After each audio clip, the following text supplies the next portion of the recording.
şu an salonumuza teşrif ettiler. Sayın Genel Başkanım hoş geldiniz. Sayın Zekeriya Akıcıoğlu sizleri sevgiyle, hürmetle, mazlum kardeşlerimizi sevgiyle, hürmetle ve muhabbetle selamlıyor.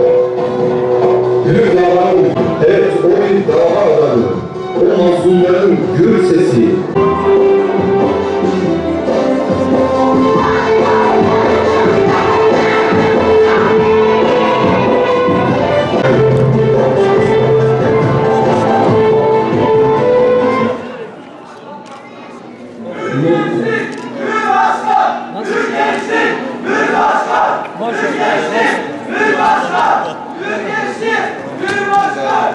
Nasılsın?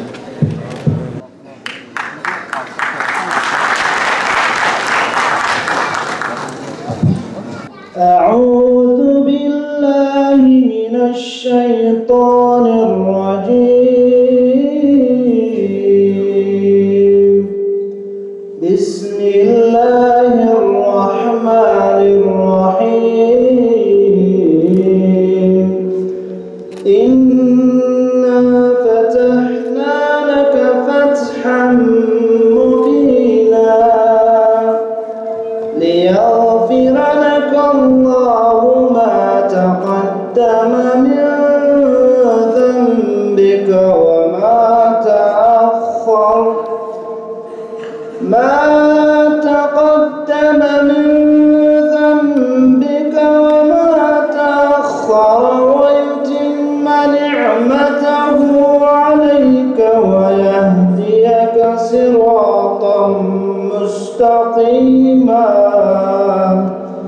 Sizleri Kongre Divan Heyeti'ne seçip bu görevimize tevdi eden sayın üyelerimize de kendi ve arkadaşlarım adına teşekkür ediyorum. Kongremizi partimize, ilimize ve ülkemize hayırlar getirmesini temenni ediyorum. Evet, şimdi de kongremizin gündem maddelerine geçeceğim. Kongremiz 8 gündem maddesinden oluşmaktadır. Birinci maddemiz il başkanımızın selamlama konuşması. İkinci maddemiz faaliyet raporunun okunması. Üçüncü maddemiz mali raporun okunması ve ibrası. Dördüncü maddemiz genel idare kurulunun ibrası. Son ve maddemiz genel başkanımızın konuşması, seçim ve dilek temennileri. Bismillahirrahmanirrahim. Esselamu Aleyküm ve Rahmetullahi ve Berekatuhu. İkinci olan kongremizde bizleri yalnız bırakmadınız, zahmet edip buralara geldiniz. İkinci olan kongremiz ilimize, bölgemize, ülkemize, ümmeti İslam'a hayırlara vesile olmasını Yüce Allah'tan temenni ediyor, diliyoruz. Allah'ın selamı, rahmeti, bereketi hepimizin üzerine olsun. Bingöl ilimizin ikinci olağan kongresine hepiniz hoş geldiniz. Rabbim kongremizi hayırlara vesile kılsın inşallah. Ve yobray aziz şuma pero kherome, şuma hame kherome.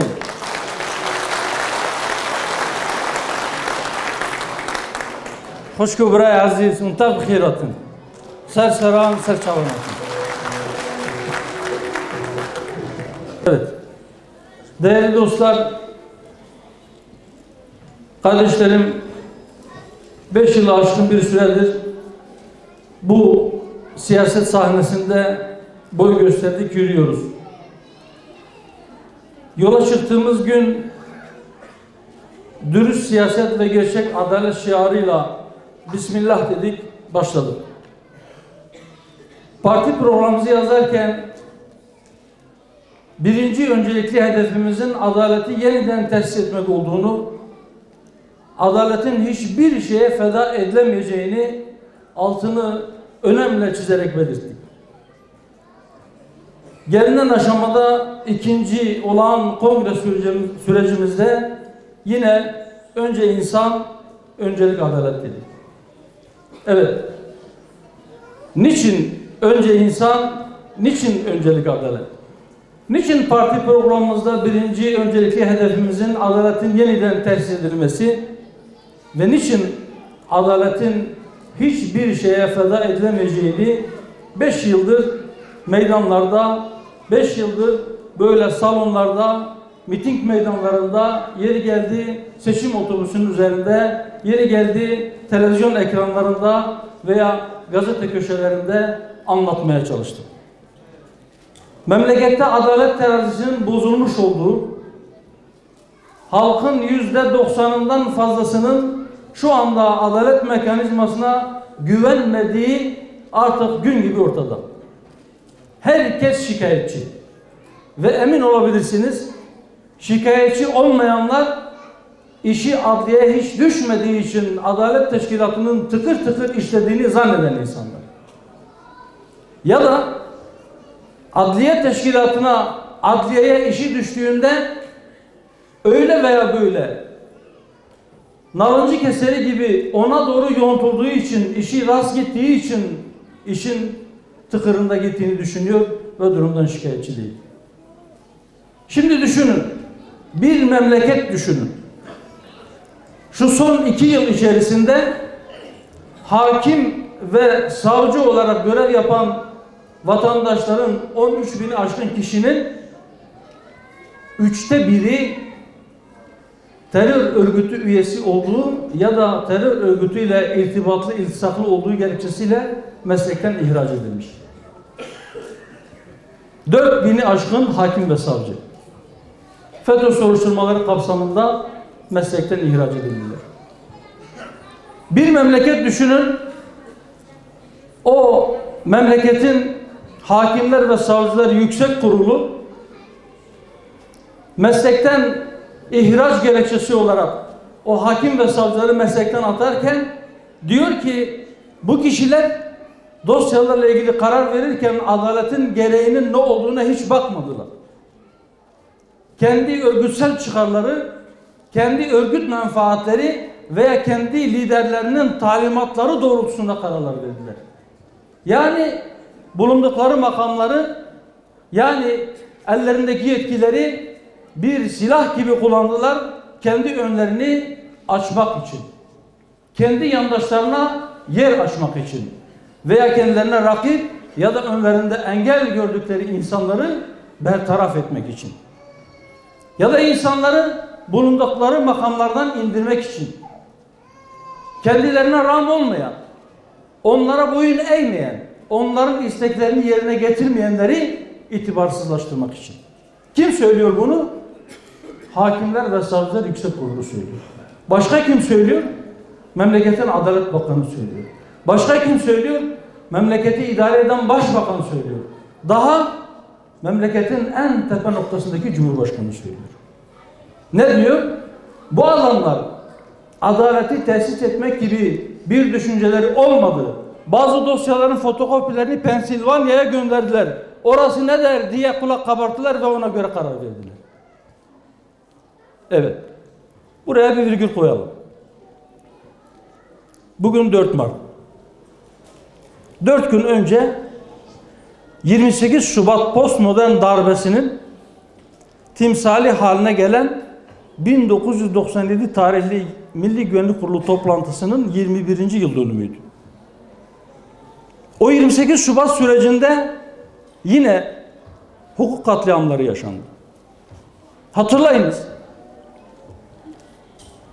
Memleketin yüksek mahkemelerinde görevli, Yargıtay'da, Danıştay'da görevli, Anayasa Mahkemesi'nde görevli, yüksek rütbeli, yüksek dereceli hakimleri memleketin yüksek rütbeli subaylarının daveti üzerine Genelkurmay karargahına gittiler. Oradaki konferans salonlarında, briefing salonlarında apoletlilerden briefingler aldılar. Ne dediler o dönemin askerleri? Hatırlayın, 28 Şubat sürecinde irticayla mücadele adı altından memleketin harcı olan, memleketin çimentosu olan, memleketin özü olan, memleketin devamının garantisi olan, memleketin bizatihi kendisi olan dindar halka savaş ilan ettiler. Fişlediler. onları özgürlüklerinden ettiler. Onları ticaret yapma hakkından ettiler. Bakkala, seyyar satıcıya kadar yeşil sermaye diye fişlediler insanları. Tesettürlü olduğu için bacılarımızın öğrenim hakkını ellerinden aldılar. Pek çok kardeşimizin memuriyet hakkını elinden aldılar. Ama daha da önemlisi, irticayla mücadele ediyoruz adı altında pek çok dindar insanı Engizisyon mahkemeleri gibi adeta doğradılar. Ve onlardan bir kısmı halen içeride. Şimdi biz yıllardır söylüyoruz bunu. Diyoruz ki bir yandan FETÖ yargısı, bir yandan 28 Şubat'ın briefingli yargısı. Kıyım yaptı bu memlekette. Zulüm yaptı. Pek çok insanı zulmen içeriye attılar. Şimdi 50 bine yakın insan FETÖ'den dolayı tutuklu. Şimdi 28 Şubat postmodern darbesinin kudretli generallerinden 100 küsuru Ankara'da 5. Ağır Ceza Mahkemesi'nde yargılanıyor. Bunlardan 60 tanesine savcı müebbet hapis cezası istiyor. Ama onların zulmettiği, onların zulmen içeriye tıktığı, onların zulmen özgürlüklerini çaldığı insanlar da halen cezaevinde. Bu zulümdür. Zulme seyirci kalmak zulümdür. Zulme rıza zulümdür. Yeter artık dedik. Ama yıllardır söylüyoruz. Nihayet bir önceki Cumhurbaşkanı Sayın Abdullah Gül'ün geçenlerde bir demeci yansıdı. Sonra Sayın Cumhurbaşkanı 2 yıl önce yine bir Mart ayında Konya'da yapmış olduğu konuşmasında şer gibi görünen bu şeyde hayır var. Biz bu insanların nasıl zulümler yaptığını öğrendik ve inşallah bunları düzeltme fırsatını bulduk. 5 yıl, 10 yıl, 15 yıldır içeride haksız yere çürüyen kardeşlerimiz var dedi. Dedi değil mi? Şimdi geçenlerde 2 gün önce yine bir soru üzerine bunlarla ilgili bir çalışma olacak mı diye Sayın Cumhurbaşkanımız yine Adalet Bakanlığımız bu konuyla ilgili bir çalışma yapıyor. Ondan önce de ben inanıyorum ki yargı bu işi düzeltecek demişti. Biz de soruyoruz burada. Hangi yargı? Evet. Hangi yargı? Briefingli yargıyı gördük. FETÖ bağlısı yargıyı gördük. O yargıya operasyon yapılınca daha önce Beka Vadisi'nde PKK'nın idarecisi, yöneticisi başı Abdullah Öcalan'a gül takdim eden, onun silahlı adamlarını teftiş eden birisi var. Şu anda bir siyasi partinin genel başkanı. Onun şu anda altın çağını yaşıyor dediği yargı mı? Hangi yargı? Hangi yargı düzeltecek bunu? Kimin umurunda oradaki garibanlar? Bizim hükümete çağrımız şudur. Eğer siz gerçekten Sayın Cumhurbaşkanı memleketin en tepe noktasındaki idareci olarak bu konuda çalışma yaptığı söylenen Adalet Bakanlığı ve diğer devlet ricalinden şunu talep ediyoruz. Eğer gerçekten siz 5 yıl, 10 yıl, 15 yıldır bu insanların ki 25 yılı aşkın bir süredir içeride olanlar var. Biliyorum.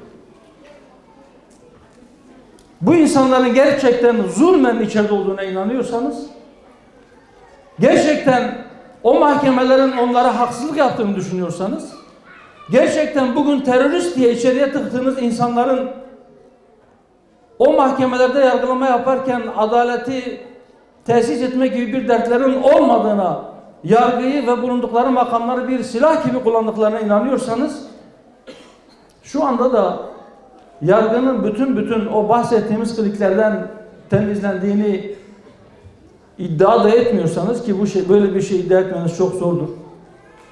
Çünkü yargıda iktidar savaşları devam ediyor. Öyleyse çok basit bir şekilde bunu halledebilirsiniz. Bir yasal düzenleme ile bu işi halledebilirsiniz.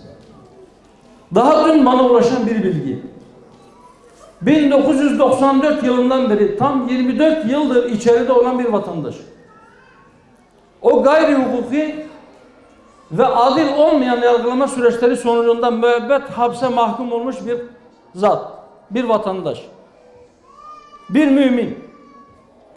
İç hukuk yollarının tamamını tükettikten sonra bir sonuç alamayınca Avrupa İnsan Hakları Mahkemesi'ne gitmiş. Hangi mahkemeye? O mahkeme ki sadece Refah Partisi'nin kapatılması ve başörtüsü davalarında Türkiye'yi haklı bulmuş. Diğer bütün davalarda Türkiye'yi mahkum etmiş mahkemeden bahsediyorum. Yani Türkiye'yi sen insan haklarını ihlal ediyorsun diye çok sık Türkiye aleyhinde kararlar alan o mahkeme, dikkat ediniz, bakınız. Refah Partisi'nin kapatılması davası ve başörtüsüyle ilgili davalarda Türkiye'yi haklı bulan mahkemeden bahsediyorum. O mahkeme bile bu kardeşimizin adil yargılanmadığına, adil yargılanma hakkının ihlal edildiğine ve yeniden yargılanması gerektiğine hükmetmiş. Ve bu kardeşimiz Avrupa İnsan Hakları Mahkemesi'nin kararı üzerine mahkemesine yeniden müracaat etmiş. Demiş ki, bakınız Avrupa İnsan Hakları Mahkemesi daha önceki yargılamanın adil olmadığına hükmetti. Benim yeniden yargılamam lazım. Düzmece delillerle, sahte delillerle, içi boş dosyalarla bana kanunlarındaki en ağır cezayı verdiniz. Ben bu cezayı hak etmedim. Yeniden yargılamam gerekir. Mahkemenin kararı. Her ne kadar mahkeme, Avrupa İnsan Hakları Mahkemesi adil yargılama hakkının ihlal edildiğini belirlemiş ise de yargılamanın yeniden yapılmasını gerektirecek bir durum mevcut değildir. Talebin reddine diyor. İşte size yargı. İşte çare olacağını veya o mazlumların yarasına bir parmak merhem çalacağını düşündüğünüz yargının durumu. Yargının durumu zaten işler acısı. Eğer topu onlara atarsanız mazlumların ahı arş-ı alayı titretecek. Arşa yükselen mazlumun ahı indirir şahı. Mazlumun bedduasıyla Rabbin arasında perde yok. Ve İktidar Partisi milletvekillerinden bir tanesinin bugün sosyal medyada paylaşılan bir yazısı. Diyor ki ben bazı cezaevlerine gittim. Daha önce de farklı davalardan mahkum olmuş insanları gidip dinledim. Gözyaşlarımı tutamadım. Daha önce söylediğim gibi şimdi bir kez daha söylüyorum. Bu insanların bu saatten sonra bir dakika bile içeride kalması zulümdür. Evet, aynen öyledir. Zulümdür. Ve hükümete sesleniyoruz. Bu zulmü bitirin artık. Evet değerli dostlar, yine memleketin gündemindeki yakıcı konulardan bir tanesi aile kurumunun çatırdıyor olması. TÜİK istatistikleri açıklandı. Boşanma hızı gittikçe yükseliyor. Evlilik sayısı düşüyor. Ve boşanmaların çok önemli bir kısmı, %38'i evliliğin ilk 5 yılında gerçekleşiyor. Bizim milletçe oturup bu işe kafa yormamız, nereye doğru gidiyoruz diye kendi kendimize sormamız gerekiyor. Ne oluyoruz? Şunu hatırdan çıkarmamak lazım. Özellikle memleketi idare edenlerin şunu çok net bir şekilde anlaması lazım ki aile toplumun nüvesidir, çekirdeğidir, temelidir. Onun temel taşıdır. Eğer bir binanın tuğlaları çürürse, patır patır dökülürse o bina ayakta kalamaz. Eğer aile kurumu çökerse bir millet ayakta kalamaz. Ve aile kurumumuz çatırdıyor. Niçin? Memlekette çok af buyurun her türlü fuhşiyatın önü ardına kadar açık. Toplumu ifsad etmeye çalışanlar teşvik bile görüyor. Geçim sıkıntısı had safhada. Kumar teşvik ediliyor. Resmisi gayri resmisi, yasal olanı olmayanı. merdiven altında veya sosyal medya üzerinden ya da internet üzerinden kumar oynanıyor. İnsanlar, zaten geçim sıkıntısı çeken insanlar gelirlerinin bir kısmını kumara veriyor. Hükümetin bir bakanı da çıkıp talihsizce şunu söyleyebiliyor. Biz yasa dışı kumarı önlemek için yasal, onun tabiriyle şans oyunlarını cazip hale getirecek tedbirler üzerinde çalışıyoruz. Çare neymiş? Kumarı kayıt altına almak, onun vergisini almak. Çare neymiş? Hükümete göre, hükümetin bakanına göre yasal şans oyunu dediği vergisi verilmiş kumarı cazip hale getirmek. Eğer siz kumarı cazip hale getirirseniz bütçe açıklarınızı kapatmak için siz kendi altınızı oyarsınız.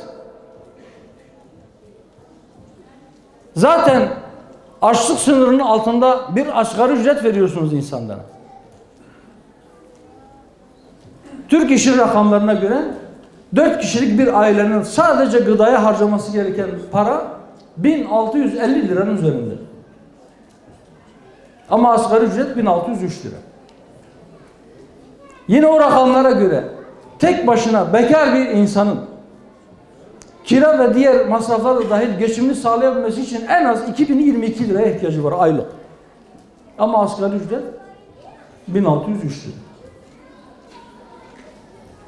Devlette memur olarak çalışan insanların bile yarısından fazlasının yüksek dereceli olanlar ve idareci olan bir kısım memurlar hariç, hatta pek çok memurun maaşı yoksulluk sınırının altında.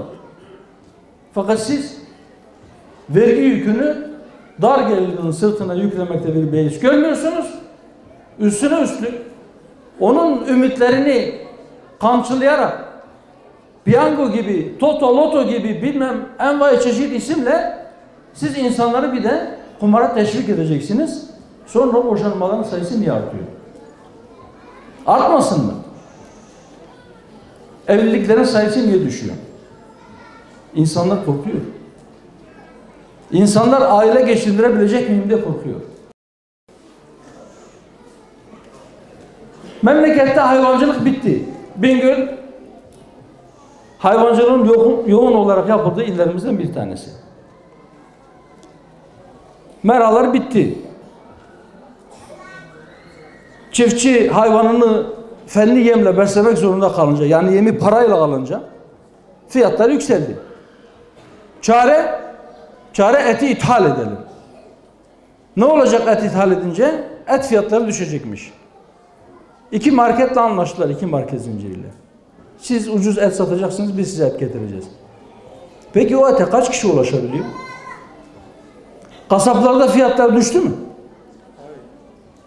Şimdi siz öyle bir fiyata o marketlerde verseniz o eti satmaları için, üreticinin mal ettiği fiyatın altında et satarsanız, çiftçi ne yapsın?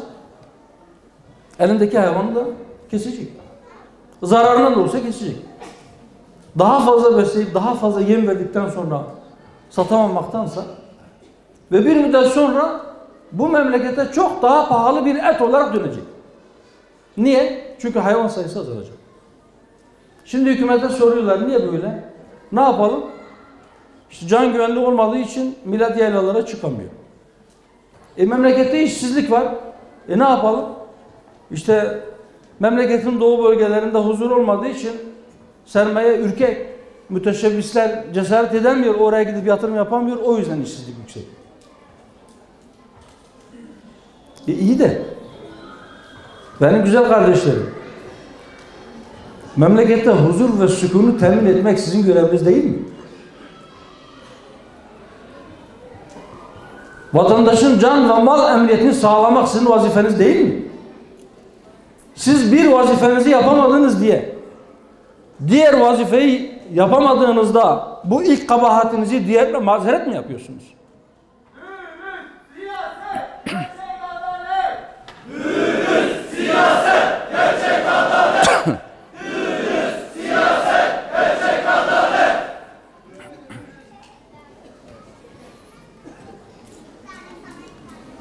uyuşturucu belası korkunç bir hızla yaygınlaşıyor.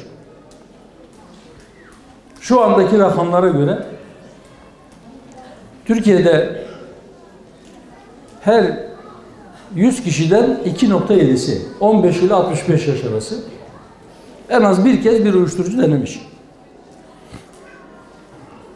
Ve bu oran hızla yükseliyor. Tedbir alınmazsa şu anda %40'ları aşmış bazı Avrupa ülkelerini birkaç yıl içerisinde Allah muhafaza yakalayabiliriz. Niye bu kadar yükseliyor? İçişleri Bakanımız geçenlerde çıktı bir kükredi. Okul önlerinde uyuşturucu satıcısı yakalayan ve onun ayağını kırmayan polis memuru vazifesini yapmamıştır dedi. Çare olarak bunu mu görüyorsunuz? Okul önündeki torbacıyı yakalarsın.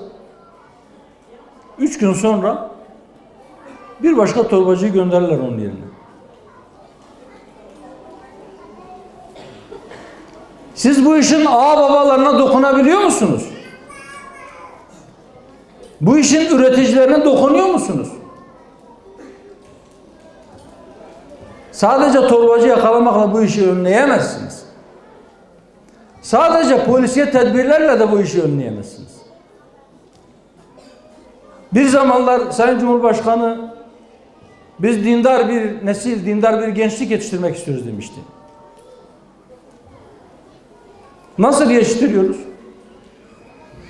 Yetiştirebiliyor muyuz gerçekten? Bakın devletin kanalından bahsedeceğim. TRT. Bilmiyorum izleyeniniz var mı veya dikkatinizi çekmişimdir. TRT'nin bir belgesel kanalı var. TRT Belgesel diye. O belgeselleri seyrederim. Ben bazen denk geldiğinde bunlar nasıl bir dil kullanıyor diye dikkatle izlediğimde şunu net bir şekilde görüyorum. Baştan aşağıya materyalist, maddeci bir insan yetiştirme için şuur altına ince ince işliyor. Bakınız o gözle bakın. Ve buradan söylüyorum. Şu kameralar aracılığıyla yetkililer bu işe bir eğilsinler. İşin uzmanları o belgesellerde kullanılan dile bir dikkat etsinler.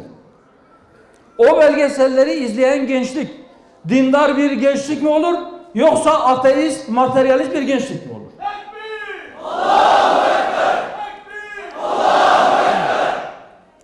Şimdi siz devletin icraatlarıyla kumarı yasal hale getirip adına şans oyunu diyeceksiniz ve teşvik edeceksiniz. Vatandaşın vergileriyle çarkı dönen televizyon kanalında mütemadiyen materyalizmin propagandasını yapacaksınız. Sonra da sözle biz dindar bir nesil yetiştirmek istiyoruz diyeceksiniz. Dindar nesil böyle yetişmez. Dindar nesil yetiştirmek isteyen sivil toplum kuruluşlarının da önünü keserseniz hiç yetişmez zaten. Evet değerli dostlar. Memleketin derdi çok. Bingöl'ün de derdi çok biliyorum. Fakat zaten geç başlamış programdan dolayı sizi daha fazla burada tutmamak adına ben hani derler ya anlayana sivrisinek saz, anlamayana davul zurna az. Çok söyledik, 5 yıldır söylüyoruz.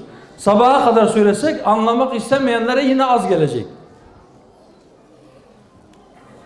Ama şu kadarcık söylediklerimiz, bakınız bir müddet önce uyuşturucu ile ilgili şöyle bir uyarıda bulunduk. Dedik ki bütün ajanslar, haber kanalları, devletin resmi ajansı dahil şöyle bir dil kullanıyor. Falanca yerde şu kadar kilo uyuşturucu ele geçirildi, piyasa değeri şu kadar. Tabii o bahsettikleri rakamlar da böyle çok uçuk rakamlar. Şimdi düşünün.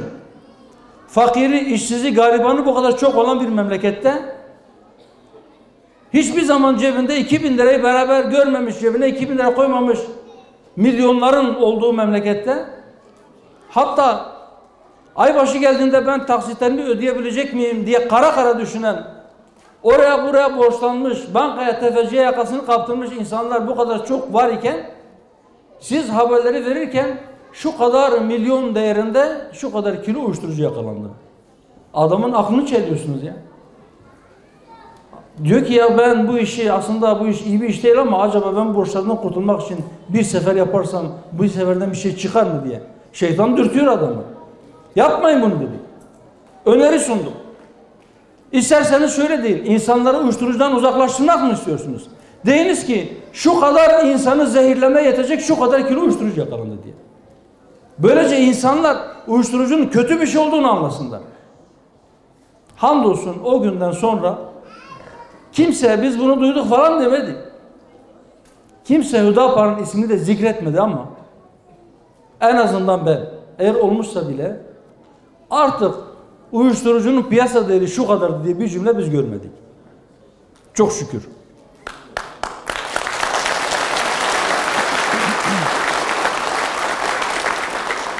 İşte başkan, hür başkan. İşte başkan, hür başkan. İşte başkan, hür başkan. Ve tavsiyemiz. Bakın biz bundan rahatsız falan değiliz. Yani bu öneriyi biz yaptık. Niçin bizden bahsetmediler? Önemli değil. Önemli olan işin doğru yapılması. Önemli olan işin mecrasında yürümesi. Önemli olan milletin, memleketin menfaatine olan işler yapılması. Kim yaparsa yapsın. Biz diyoruz ki bizi dinleyin. Bakın biz sadece eleştirmiş olmak için eleştirmiyoruz. Yanlış yaptığınızda sadece hükümetin yanlışlarını değil, bakın basının yanlışlarını da söylüyoruz. Ve yanlış yaptığınızda o yanlışa parmak basıyoruz, işaret ediyoruz. Yanında doğrusunu da söylüyoruz. Doğru yolu da gösteriyoruz. Bu yüzden diyoruz ki ey hür kadrolar, kardeşlerim, bacılar, bu memleketin size ihtiyacı var. Bu memleketin sizlerin yol göstermesine ihtiyacı var. İnşallah biz ismimiz gibi olacağız. Hidayete çağıran, dost doğru yola çağıran kadrolar olarak vazifemizi yapmaya devam edeceğiz. Bu vazifeyi daha güçlü yapmak için işte bugün kadrolarımızı yeniliyoruz. Bir takviye yapıyoruz. İnşallah bu kongreden sonra daha güçlü adımlarla geleceğe biraz daha hızlı bir şekilde ilerleyeceğiz. Fakat şunu unutmayacağız.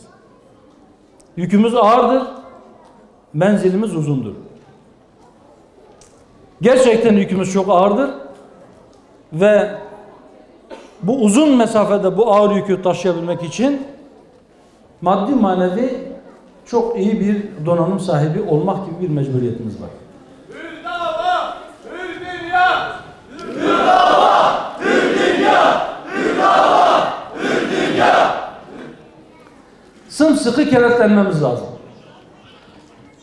İnşallah bu kardeşlik duygusuyla, memleketin ve milletin hayrını isteyen bu samimi duruşla, ihlasla çalıştığımızda Rabbim de bereketini katacaktır. Bacılarım, size de şu tavsiyede bulunuyorum ve şu istirhamda bulunuyorum aynı zamanda. Bakınız, herhangi bir dava kadın eli değmediği zaman emin olun yarım yamalıktır. Ben öyle inanıyorum ki sizin fıtratınıza Cenab-ı Allah tarafından yerleştirilen o yüce annelik duygusu, henüz anne olmamış olanlar da dahil, içinizde vardır o fıtratınızda. O annelik duygusuyla, o şefkatle, o yetiştirme arzusuyla eliniz bu davaya değdiğinde inşallah o gün kanıtlanacaktır. Sizin yükünüz diğerlerinden daha ağırdır. Rabbim güç kuvvet versin. Rabbim utandırmasın. Rabbim bizi yardımsız bırakmasın. Ben tekrar hepinizi muhabbetle, hürmetle selamlıyorum. Allah yar ve yardımcınız olsun. Esselamu Aleyküm ve Rahmetullahi ve Berekatuhu. Hür başkan, hür başkan. Arada 12 Adana Bursa 741 plakalı araç sahibi lütfen aracının başına.